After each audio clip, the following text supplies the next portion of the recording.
सुशांत सिंह राजपूत की डेथ के बाद से कंगना रनौत ने लगातार बॉलीवुड के बड़े बड़े स्टार्स और फिल्म मेकर्स के खिलाफ आवाज उठाई है।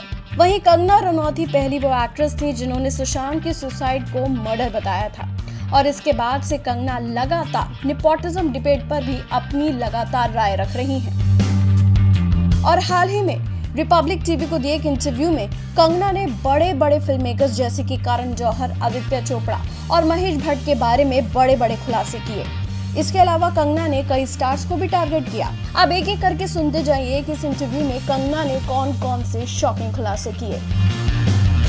नंबर 1, साल 2016 में मैंने तनु वेड्स मनु रिटर्न्स जैसी हिट फिल्म दी। मैंने उस वक्त 18 ब्रांड साइन किए थे।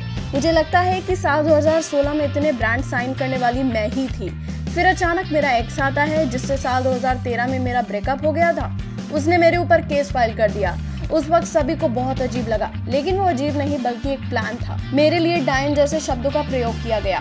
मेरी शादी करने और परिवार बनाने के ऑप्शन ही खत्म हो चुके थे। ऋतिक के साथ हुए विवाद के बाद जावेद अख्तर ने मुझे अपने घर बुलाया था। जावेद ने कहा था कि तुम ऋतिक से माफी मांग लो वरना तुम्हें सुसाइड करना पड़ेगा।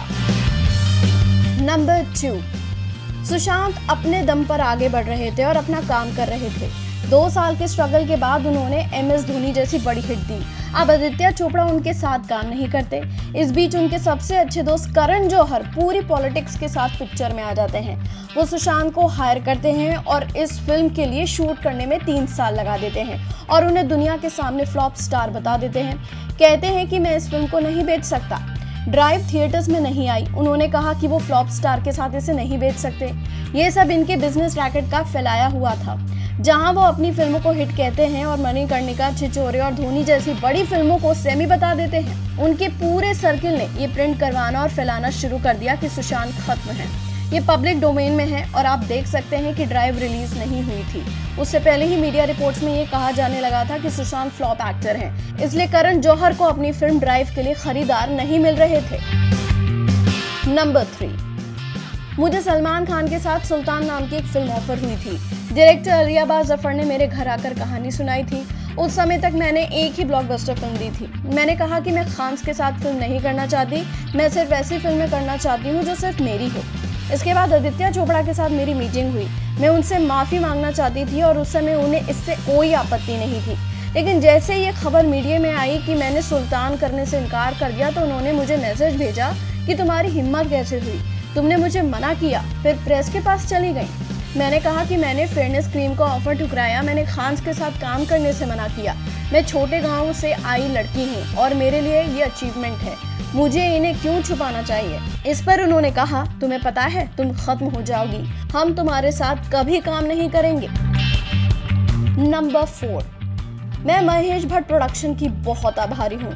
उन्होंने मुझे फिल्म गैंगस्टर में काम करने का मौका दिया, लेकिन इसका मतलब ये नहीं है कि इससे उन्हें मुझे पागल कहने का हक मिलता है या मेरे ऊपर चप्पल मारने का। महेश भट्ट ने मेरे ऊपर चप्पल फेंकी थी। एक दिन महेश भट्ट ने मुझे कॉल किया और अपने एडिटिंग स्टूडियो में बुलाया। उस वक्त उन्होंने मुझे धोखा फिल्म ऑफर की। मुझे फिल्म का सब्जेक्ट पसंद नहीं आया, इसलिए मैंने फिल्म करने से मना कर दिया। महेश भट्ट को ये बात पसंद नहीं आई और वो मुझ पर चिल्लाने लगे।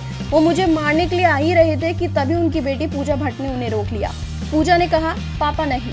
वो थिएटर के मेन गेट पर आए और मुझे बाहर निकाला, मुझ पर चिल्लाए। मैं फिर भी अंदर जाने की कोशिश कर रही थी क्योंकि मुझे मेरी फिल्म देखनी थी, लेकिन उन्होंने चप्पल फेंक दी। इसके बाद 2 लोग उन्हें अंदर लेकर गए। बस जाहिर है कि कंगना ने इन सनसनीखेज खुलासों से पूरी इंडस्ट्री को हिला दिया है और अब देखते हैं कि इस नेपोटिज्म डिबेट को लेकर कंगना आगे और क्या क्या बड़े खुलासे करती हैं। वैसे कंगना के इन खुलासों पर आपका क्या कहना है, शेयर कीजिए अपनी राय कमेंट सेक्शन।